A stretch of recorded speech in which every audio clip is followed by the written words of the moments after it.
Imagine you're setting a server, but not just any server. It's a Windows server, right? If you check it on the screen, you'll find it the Windows server. You know, there is an outage like 2 months back with the Windows server. There was a lot of issues facing all the Windows server were down, right? You have been facing like there was an issue with the ticketing. There was issuing manually. You know, there was a huge setback for the Windows. But still, if you go cross check and there's a main important aspect in the Windows server. Where the Windows servers has been used, let's check it out. If you're going with any gaming industry, then you'll be able to know that all the gaming industry, maximum of their database of their users, everything is hosted on Windows server, right? The one use case, Windows server. Okay. The second, if you check it over here, if you're working with any organization like editing company, right, for the movies and everywhere, you will find that there is a VFX everywhere, right? They are using visual effects, right, to add in the movies, everything. They are depend on Windows server. If you're going for any kind of like, if you're going for ERP setup, any database, right, database of related to different industries that are hosted in Windows server. Even this Windows server is used as a Bastion server for your environments, right? Let's say for any environment you have the keys, then you should be able to connect through the Bastion server. The Bastion server is Windows server, right? So in this case, you will know that maximum of the Windows server knowledge and how to hold that Windows server using virtualization, right? Using any provider, cloud provider, we will cover this aspect. And we will discuss there is two types of servers available, right? In generally, we are going with two types of server. One, you will be finding that one is the mostly as a DevOps engineer, what we are using Linux servers, right? Linux server, we are using Linux server, right? But now in this topic, we are going to cover the Windows server. So what the difference is make when you selection this two servers, right? When you're going with the Windows server, you have to understand that it's coming with GUI, right? It's coming with GUI. Okay. So let me add this point also.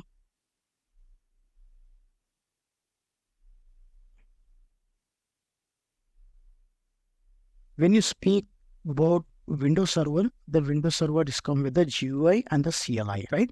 Command line interface, and it is a graphic user interface, right? Two interface is available, right? If you take the example of Microsoft, as I say, you can create the folder by going over here. Let me show you that point also. Yeah. Right? If I want to create folder, I can create from here new. I can create a folder. Even if I want to create anywhere like a terminal, right? From here, if I want to make create any folder, right? mkdir, right? mkdir Asim, right? I can create a folder with the name of Asim.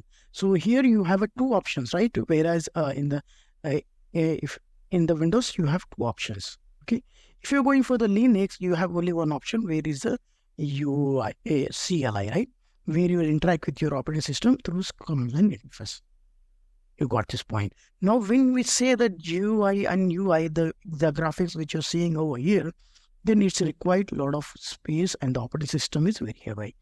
Okay, the minimum configuration you required for Windows Server is 30 GB. Okay, the RAM can be one, depending on your use case. Okay, 1 GB of RAM. Storage minimum it has to be 30 GB. Okay, where here it is recommended to go with the minimum of 8 GB based on your cloud provider, right? Can be 8 to 12 based on your cloud provider. Now here when we say 30 GB of storage is required, the reason is that when you're configuring a Windows, right, it will take Windows operating system, right? Windows operating system is coming with, as I discussed, that is coming with GUI and the UI. That's the reason it takes a lot of space. So we require minimum of 30 GB to configure one Windows server. Okay, this point is one. Second point, let me add that point also, right? The second point is that when you're connecting, when you're creating virtual machine, right, then whatever you have to use in case of CLI Linux, right?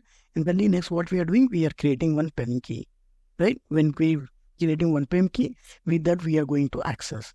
But whereas here the PEM key does not work, you need a password, that is administrator password, right? we required to create a password. That we will cover in the tutorial. Don't worry, in this session, lab session, we will cover that. Here you need to configure. This part is clear. Now the port for this is not SSH. Okay. Let me add this port also. Here we are using SSH, right? SSH port. That is port, right? SSH port we are here. In this case, you are going to access RDP port. Okay. RDP port you have to open. You have to access through RDP port. So the access also is different compared to this. The password is also different. The configuration is completely different compared to Linux server, right? Linux server. So we will have to cover this in the lab purpose. Now the use case I mentioned that if you're going with any VFX movies, right? If I'm setting my organization where I'm going to edit VFX movies, then if I'm going to buy this Windows server, right? In say less, I'm going to buy Windows machine. Okay. If I'm going to buy one Windows machine, what do I require? I need to order Windows machine, right? I mean laptop, right? It's come with some configuration, right? Then I need to give 100% amount to that. Let's say I need 25 machines, right? Laptop machines with this configuration. Okay. If I don't have the virtualization for my example, right? If you have a laptops, right? So in this case, let's say after my project ends, because all the investment what you have done, that may be if you don't get any project something else, you will be ending up wasting your resources. Whereas if you're going for any virtual machine providers, right, like let's say cloud computing, then AWS, what they are doing, they are providing this kind of services with only minimum charge, like as you pay go service, as I mentioned that, right? So what you have to do, you have to go in the AWS and request them a Windows server. They will provide you Windows server. You have to configure by yourself. They will take care of it. The scaling is also very easy. Based on our demand, we will increase or we will decrease, right? Based on our demand. So here you get the option, right? If you're going for any provider providing, there is a lot of option. You can increase it, right? Based on our use case, let's say I want to increase the storage, it's possible. If I want to switch my machine from 1 GB to 10 GB, it's possible, right? If I want to switch from 30 to 2 terabyte, it's possible, right? Without any effect, in let's say in 10 minutes, 15 minutes, you are going to update. So this kind of advantage is available with the Windows server if you're going with the cloud provider. Okay. In case of going with your physical server or your laptops, any kind of cases, right? Now the point has been mentioned that we will be opening one RDP port, right? With that RDP port from my local machine, let's say my laptop local machine. I'm a developer. I'm going to access this machine using RDP port. That port we have to open. Okay. And to authentication, what we required a password that we have to generate. That I will cover in this lab. We will check it out. Now on the architecture, the basic difference between the Linux and the Windows, I think is clear. Here there is a simple way. This is a CLI. That's why it doesn't require any like hard disk. Like 8 GB storage more than enough. You require only one key. You need to open SSH port. That's it, 22, right? With that port, you can connect and using your user and the key. Over here, the user and the password. Okay. Hope they're answered. Let's go now check.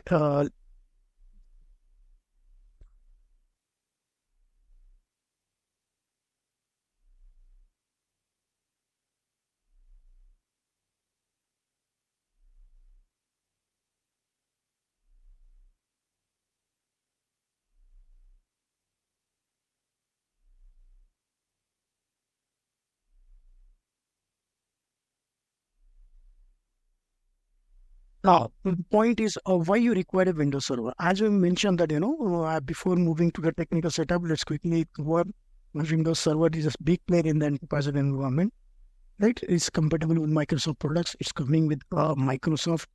We check it over here. As I mentioned that it's coming with operating system pre-installed, right? We don't need to install. It's taking installed. All the drivers, whatever the drivers we required for that is coming pre-configured, right? The security lightness is hosted in virtual machine, right? Is somewhere in the AWS database center, AWS data center, where it's completely secure, right? Nobody can do it. You can make it user management also, right? You can create multiple user in this Windows server and you can provide access to your teammates in case of that. Okay, the enterprises application that means is coming with all your license, and the charges also is more compared to Linux server. Okay, but we will see the covering, right? So now what we will do it, let's go into real stuff, setting up our Windows server, right? So what we will do it now, quickly we'll go and we will configure the first Windows server. In order to proceed that, you need to have one AWS account. If you don't have, you can follow my day 3, I guess day 2, we already showed that how to create your AWS account free, that is coming for 1 year. Okay, now if you check it over here in the dashboard, it is EC2 services, right?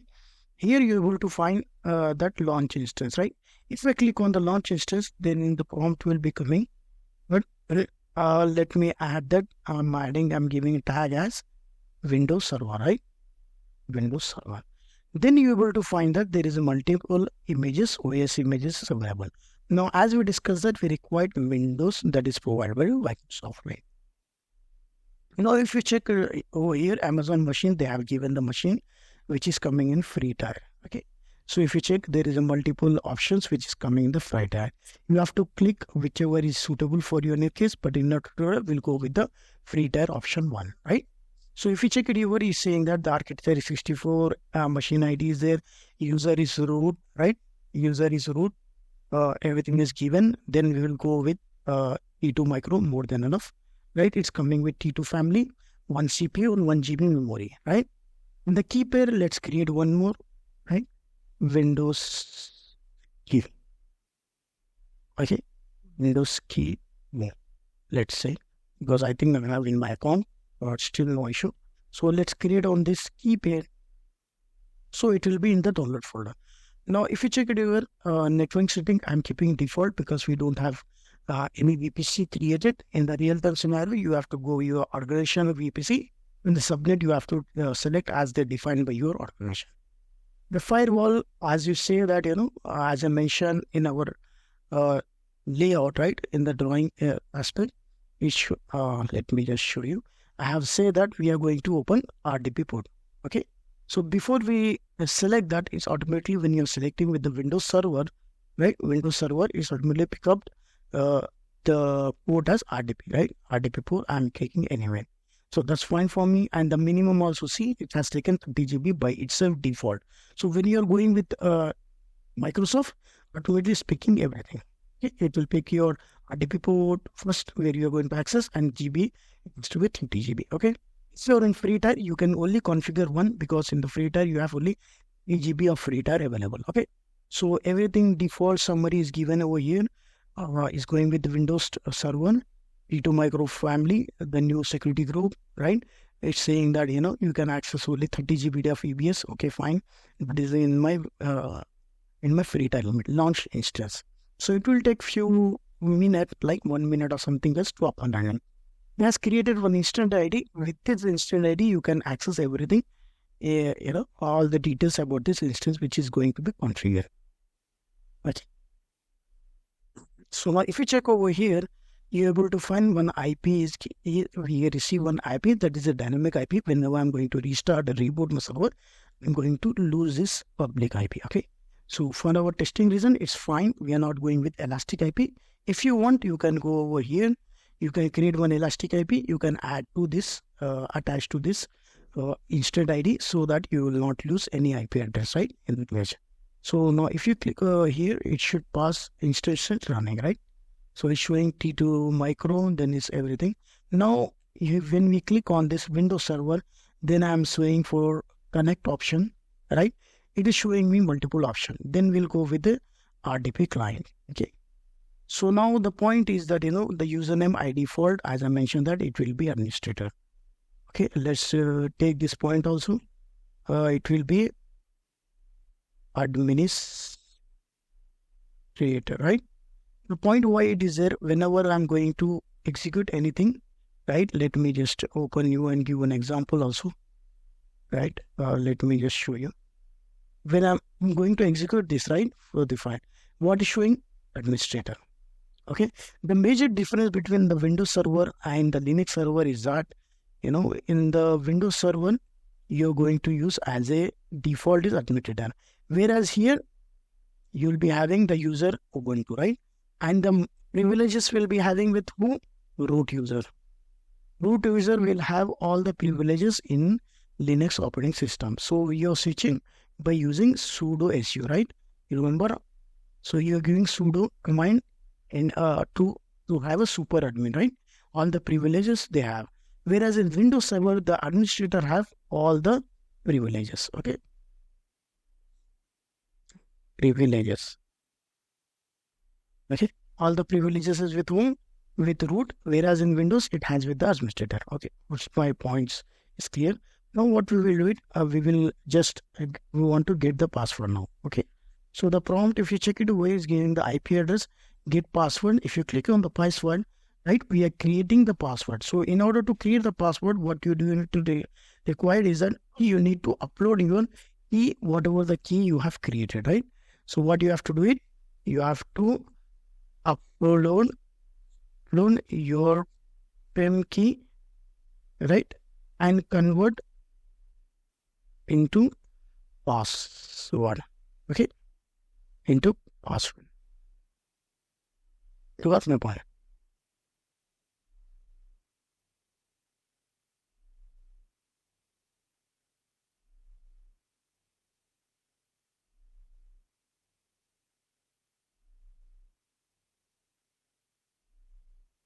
We're going to use password.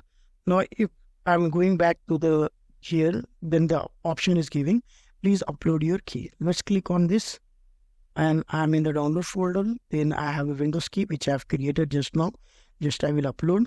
Then it's taking everything. It's saying okay, decrypt the password. So what you will do, it will decrypt the password. It will prompt me one password over here, which I'm going to save it over here. Password,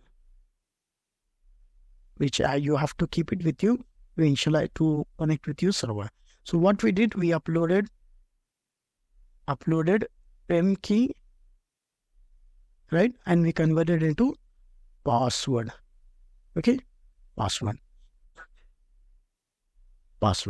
Then we have got the password. Then we successfully, what we will do it, we will we'll go back over here. Then the instance. Now the part what we require connect to your EC2 instance, that is successfully done. Now the first part what you need, we need one SSH client.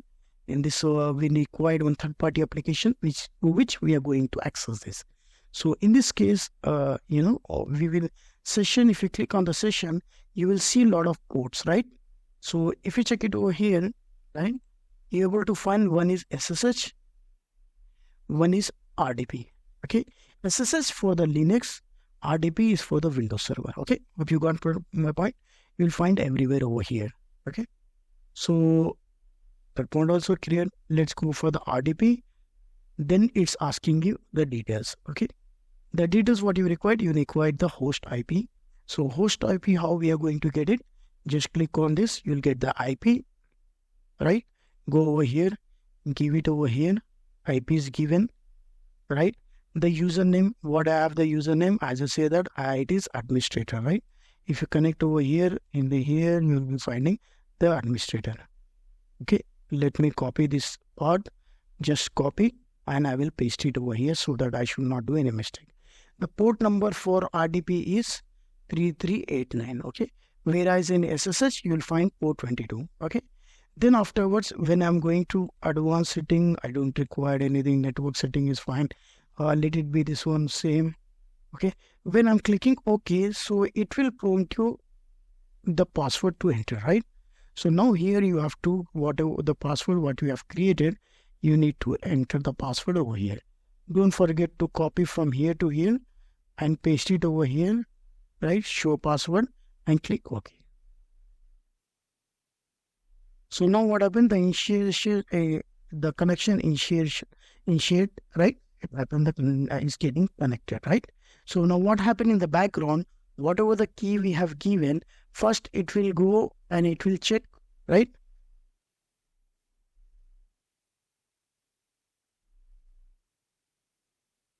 Now it's saying that you need to enter your master key, everything. For my use case, I'll say the don't require. Let's keep the key as default. Okay, so I'm going with this with the same way, right? Let's take for a few seconds.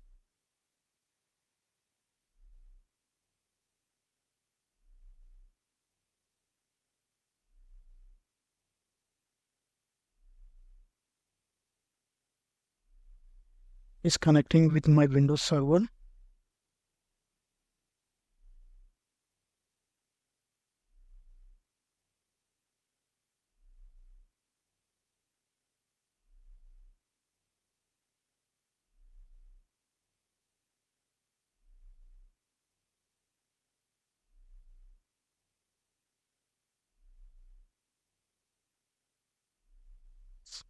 So we are able to find that, we are logged in where we have logged into our Windows Server. If we check the view of this, right, you're able to find this is the same as your Windows machine, right? So let's say don't require for current, we will keep it off, right? Here also you can mute it. If you minimize over here, you're able to find, let me add the point before that we will cover this point, how the authentication happened, right? If we check it over here, what we have given a password. With that password, what happened? It was gone to the, it has, let me add the password.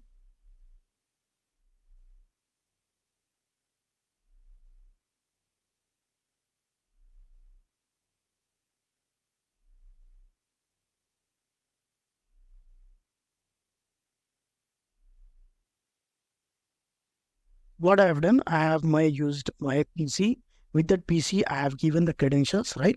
I have given the credential as a password and the IP address. So what happened? The request gone to the server, right? Windows server. Then the response came back validating that this authentication of your password is valid. So you were able to access. So authentication, if your password is wrong or something else, you are going to face as a failure connection, right? So the authentication is got, that means we have a valid connection. We are authorized to use that server, Windows server, which we have created. Now, if you check over here, you're able to find the same Windows server, right? This is the Windows server and this is my Windows, which is on my laptop, right? It's the same way. If you go over here, you're able to find this the same terminal. You're going to find same kind of Windows server. Now, if I want to create inside this Windows server, I want to create any new file, right? I want to create any folder. Let's say Cloud Asim, right? Cloud Asim, I have created one folder. This is the same way how you're going to create the folders. Now in the folders, if you say I want to, I want to create one .txt file, right? Cloud Asim .txt, right? If you hit enter, one txt context element. This is Cloud Asim, right? First Windows Server. Okay. If you check it over here, you're able to find that, we can create, and it's the same way what we are doing in our laptop, you can do every single thing. Now you're able to find that, if you click on this window, you're able to find the things, whatever you required, that micro edge is coming up, server manager is coming with this default control panel, you have remote disk, you have, PowerShell is also included. Even you can have, like a terminal, right? Terminal. You're able to see inside this server, we can have all the things. Like if I ls over here, you will find that internal command is not working. No issue. Let us check ls. Ls is not working. Ln. Now cd dot. Able to find. I'm going into the user, right? cd dot. This is how all the commands which are you working, you can access the same way on this Windows server. Now, if I want to, let's say what we say, we are going to control panel, right? So in the control panel, you will have all the options, okay? Like security, user account manager. You can create here if you require this Windows server to be given credential to your teammates, right? On this Windows server, you are hosting in a database, or you are creating any application you are installing on this, right? Maybe VFX software, or any, let's say, you call it any accounting packages you are installing, any kind of thing you are doing, right? Here you can do everything. Let's see if I'm going for the user management security type, okay? If I'm going for the programs, you're able to find that, defined programs and features is already coming up with AWS. Now, if you check it here, there is a two things that Amazon EC2 launch, right? SSL agent is providing. Whose agent we are connecting to this Windows server, okay? Able to find the C program and install all the things you'll be finding, driver and whatever you have, you can do it. Every single thing you can install any application over here, okay? Even you can browse using the browser, right? There, right? I'm opening the browser inside the Windows server, right? I'm inside the Windows server. If you check it over here, I have a connection. Okay, so let me it's taking some time. No issue. Okay, let's say what is, because we have used E2 micro, right? It's very less configuration we have, but it's for the tutorial purpose, just to show you how you are making configuration. E2 micro is only coming with the free tier, so we have gone with this. But in the real-time scenario, you have to check your department, right? They will specify all the requirement of this machine, right? It can be any number of GB, maybe 20 RAM, 16 RAM, based on our things, right? Sign in straight without your data. Yes, I don't want to do it. I'm going to Windows Server, confirm, continue. Yes. Good. Okay. Now here I can add as you filed it, right? Facebook, Myntra, everything is able to find. So this is how you're going to access this. Okay. Now if I'm going to minimize this, I'm going to minimize the browser also with these options, right?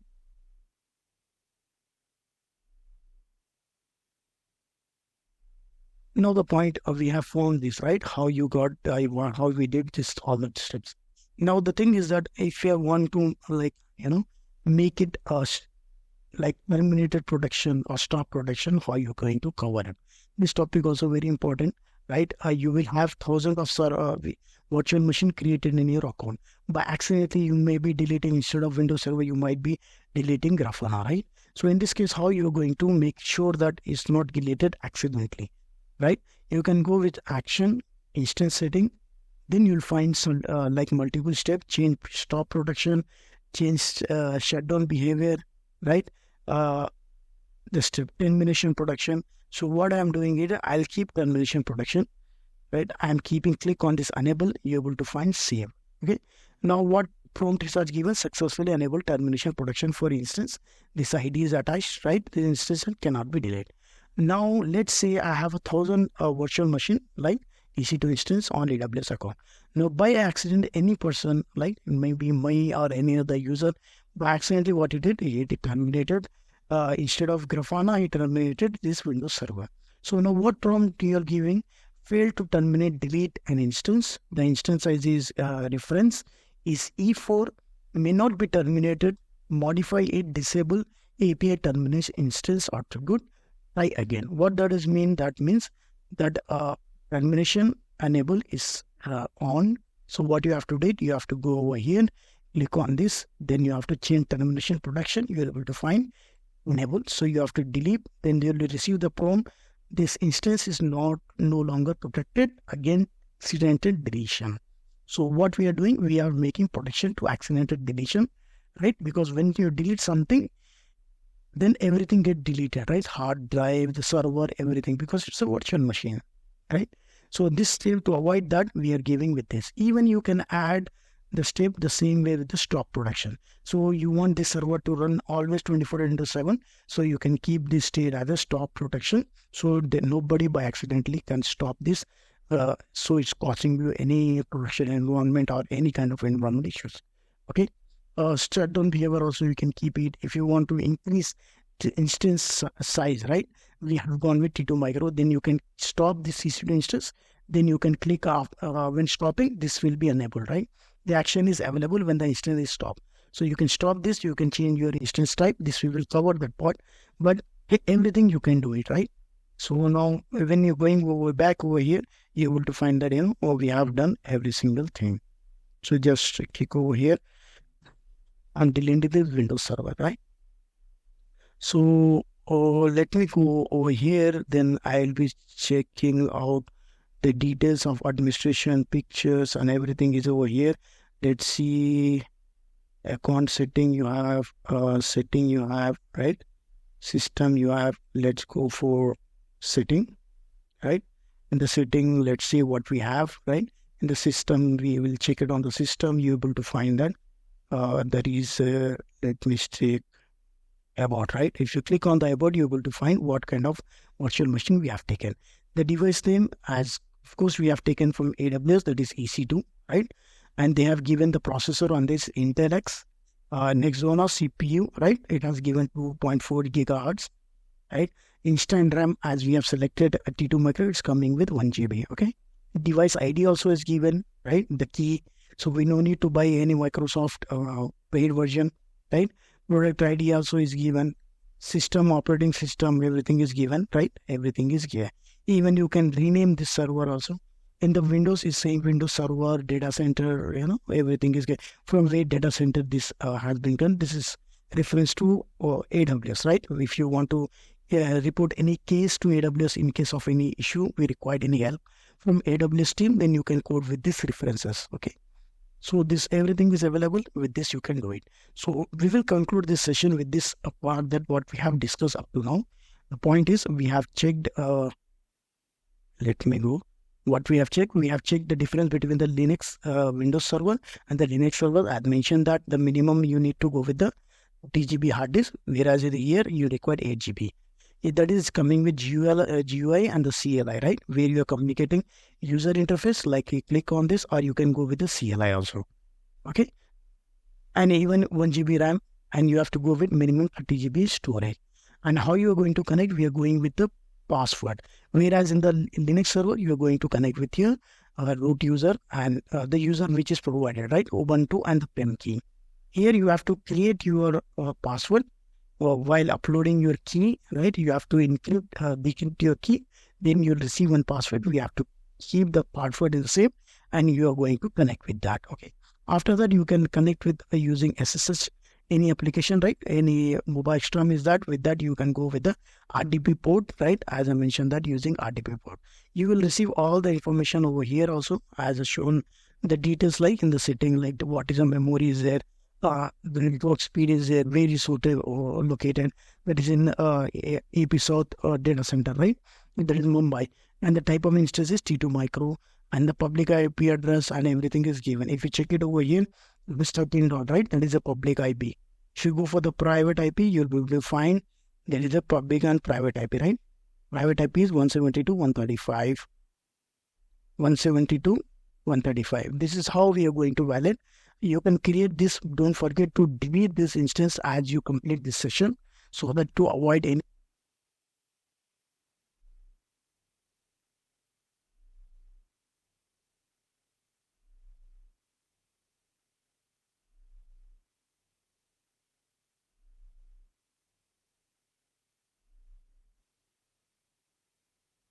What we will do it now, we will delete the instance what we have created.